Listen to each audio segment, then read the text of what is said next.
Hi, friends. Thank you for being here. My name is Caitlin, and welcome to another episode of the It's Cult O'Clock podcast. Today, we are talking about Heaven's Gate cult. Buckle up. It's a wild ride. I actually have watched documentaries about this, listened to podcast episodes about this. It's wild. Trigger warning, we do talk about some pretty heavy stuff and some pretty terrible things. So just be warned. Anyways, let's get into it. So we're going to talk about the Heaven's Gate cult. We're going to unravel the beliefs, experiences, and ultimate fate of the individuals who went through this. So basically, our journey begins in the 1970s as Marshall Applewhite and Bonnie Nettles, I think that's how I say your last name, the founders of Heaven's Gate, embark on a spiritual quest. So Bonnie and Marshall, aka T and Doe, first met in the early 1970s. T, who is Bonnie Nettles, was a registered nurse, and Doe, who is Marshall, was a former music professor. Their meeting set the stage for the formation of the cult. So T and Doe meet in Houston, Texas in 1972. The exact circumstances of their initial meeting are not exclusively documented, but it is believed to have been a chance encounter. Both individuals were searching for a deeper meaning in life and shared a belief that they were divine messengers with a higher purpose. T and Doe found common ground in their spiritual beliefs and shared a conviction that they were on a mission to a special calling. They believed that they were emissaries sent from a higher level of existence to guide followers toward spiritual enlightenment and eventual transcendence. Inspired by their shared vision, T and Doe formed a group that went on through various names before settling on human individual metamorphosis, end quote, and later adopting the name Heaven's Gate. They attracted followers who resonated with their charismatic leadership and the promise of a higher spiritual existence. The group engaged in communal living, often isolating themselves from mainstream society. They formed a tightly knit community that followed strict rules and adhered to the teachings of T and Doe. Over time, the belief system of Heaven's Gate evolved, incorporating ideas related to extraterrestrial beings, ascension to a higher plane, and the belief that a spaceship would come to Earth to take the followers to a new existence. T and Doe, the leaders of the Heaven's Gate cult, adopted these names as part of their belief system and to reflect their perceived roles in a larger cosmic mission. So T was Bonnie Nettles' chosen name within the context of Heaven's Gate. The exact origin of the name T is not explicitly documented, but it is likely that she saw it as a symbol of her spiritual identity and role within the group. Naming conventions within cults or alternative spiritual movements often carry symbolic significance. Similarly, Marshall Applewhite adopted the name Doe. The choice of this name reflects his perceived role as a guide or a leader within the group. The name Doe may signify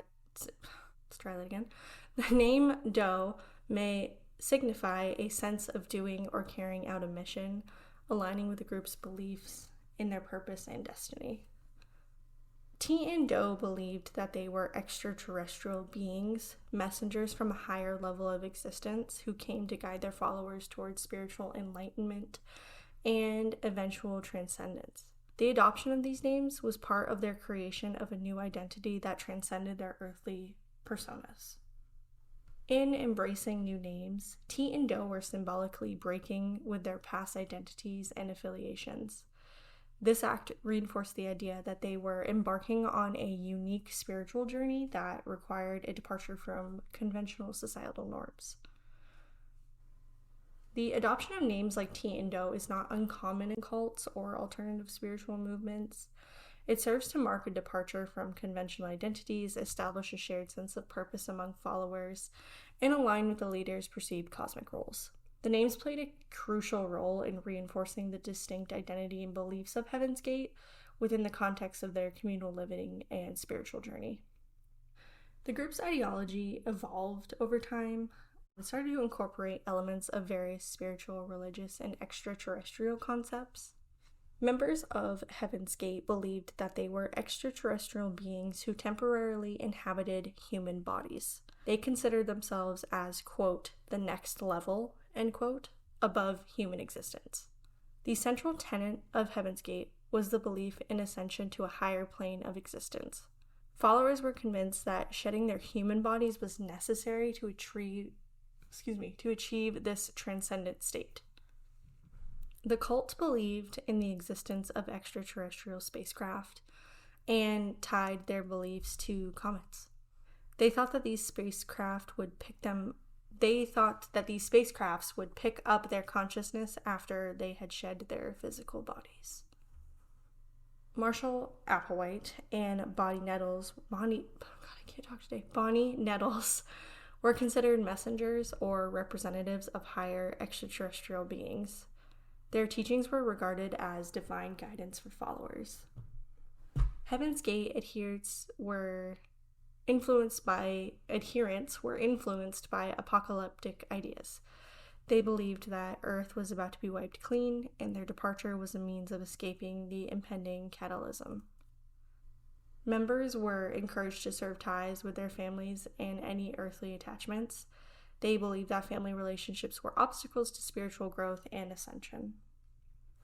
Heaven's Gate members pooled their resources together and isolated themselves from mainstream society. The communal lifestyle fostered a sense of unity and focus dedicated to their beliefs. The group adhered to a set of strict discipline rules, including dietary restrictions, celibacy, and codes of conduct. These disciplines were seen as essential for spiritual purification and readiness for ascension.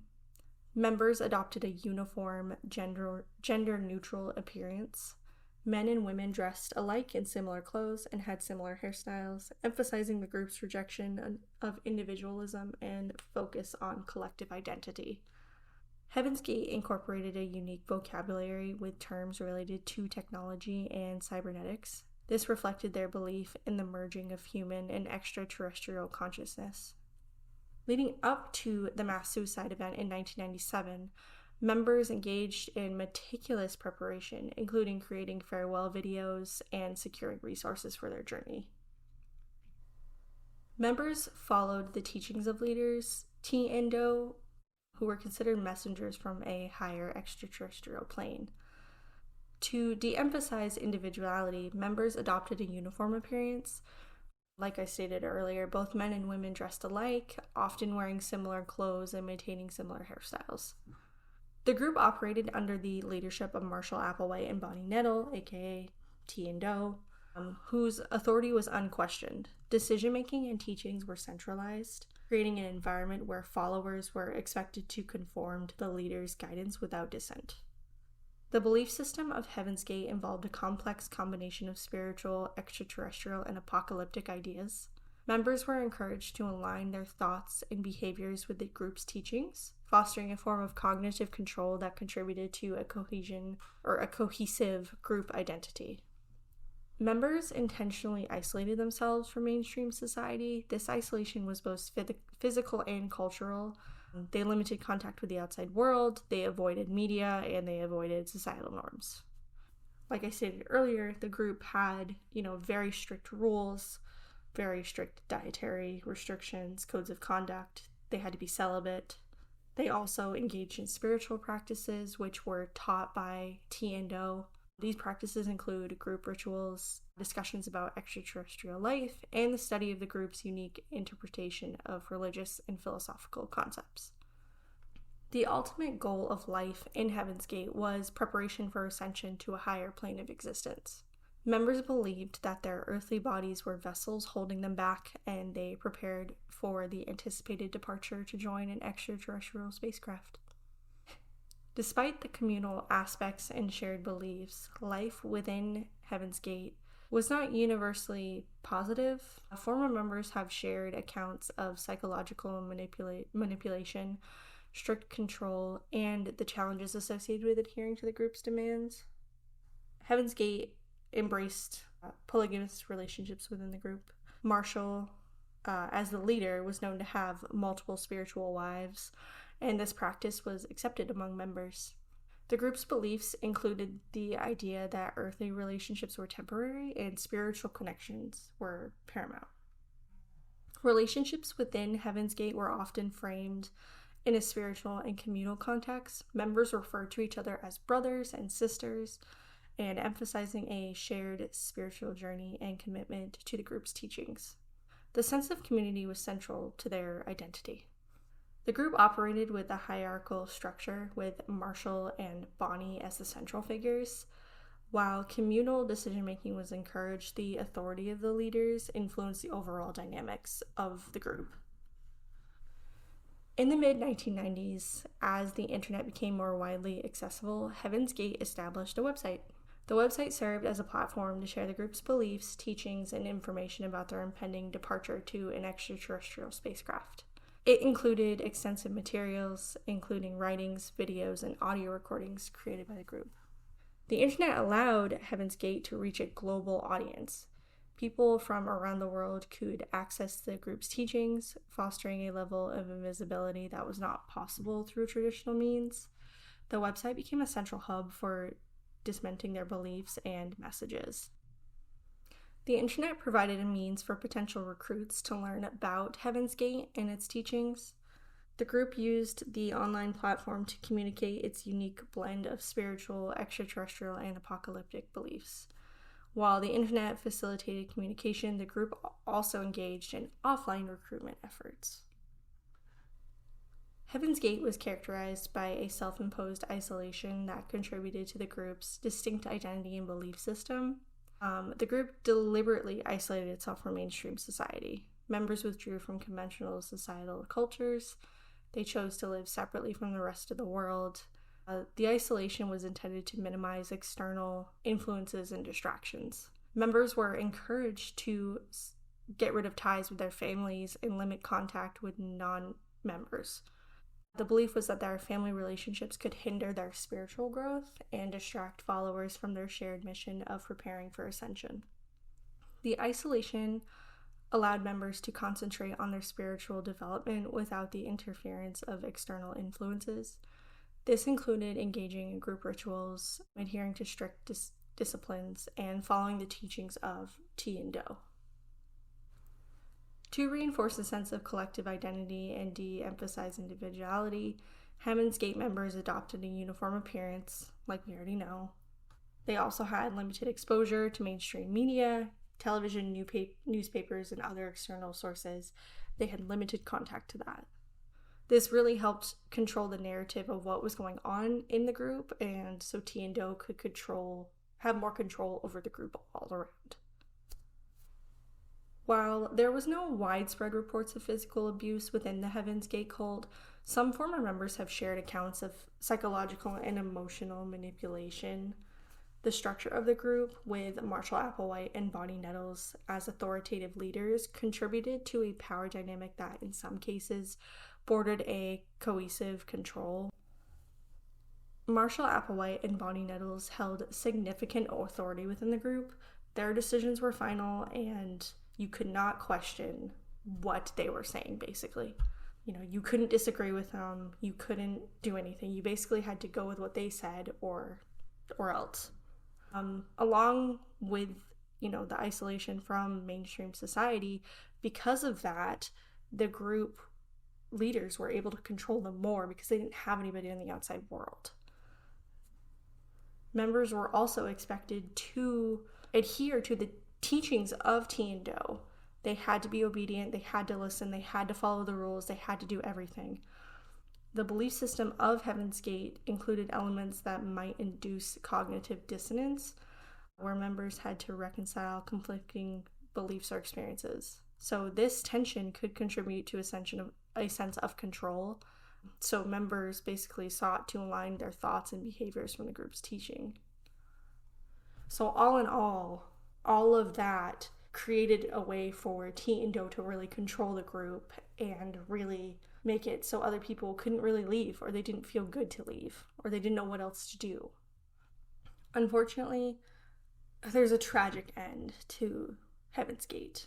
It occurred in March of 1997. 39 members of the cult participated in a mass suicide event. The group believed that shedding their earthly bodies was necessary for them to ascend to a higher plane of existence and board an extraterrestrial spacecraft they believe was trailing the Hale-Bopp comet. So this comet was coming in 1997, and they believed that there was a spacecraft that was coming with it, and it was coming to get them. The members of Heaven's Gate, had a long belief in the existence of extraterrestrial beings, and that a spacecraft would come and get them to bring them to their higher level of existence. They also believed that Earth was about to be completely wiped clean, and they needed to leave their human bodies behind in order to embark on the cosmic journey. In the weeks leading up to the mass suicide, the group intensified its preparations. Members created farewell videos, also known as exit statements, in which they explained their decision to leave their human bodies. They secured resources, and just tragic. They rented a mansion in Rancho Santa Fe, California, which is where the tragic event unfolds. On March 24th and March 25th of 1997, the members ingested a lethal concoction of applesauce, pudding, and vodka mixed with barbiturates, I think. Is that how you say that? They also placed plastic bags over their heads to ensure asphyxiation. The method was meticulously coordinated to facilitate a mass departure from their earthly existence. On March 26, 1997, the bodies of the 39 deceased members were discovered by police in the mansion. The discovery included both men and women dressed in matching outfits and lying peacefully in bunk beds, each with their faces covered by a purple piece of cloth. The group left behind farewell messages and statements explaining their beliefs, and they also talked about why they had to leave and why they had to go on this cosmic journey. The mass suicide event marked the tragic end of Heaven's Gate and their beliefs and practices. It brought global attention to the group and raised questions about the influence of charismatic leaders, the potential for psychological manipulation within cults, and the consequences of extreme belief systems. The legacy of Heaven's Gate serves as a cautionary tale about the complexities of alternative spiritual movements and the impact of charismatic leadership on vulnerable individuals. So that is the story of the Heaven's Gate cult. I know there's multiple documentaries, multiple podcast episodes. Definitely go, I think it's on Netflix if I remember correctly, the most popular one. Netflix or Hulu, one or the other. Definitely go check it out because it's wild. It definitely goes into way more depth than what I just went through. I kind of just gave you the basics. You can also find the Heaven's Gate website. It's still up. You can go on it. You can see everything they put up there. Yeah, I didn't watch any of the videos. I didn't want to see that, but I did look at what they wrote as their statement and everything. So definitely check it out if that's something you're into. And yeah, just a terrible tragedy that happened. So anyways, on that note, thank you so much for listening. I hope you enjoyed. Follow along and subscribe if you want to hear about more cults. And thank you so much for listening. See you guys later. Bye.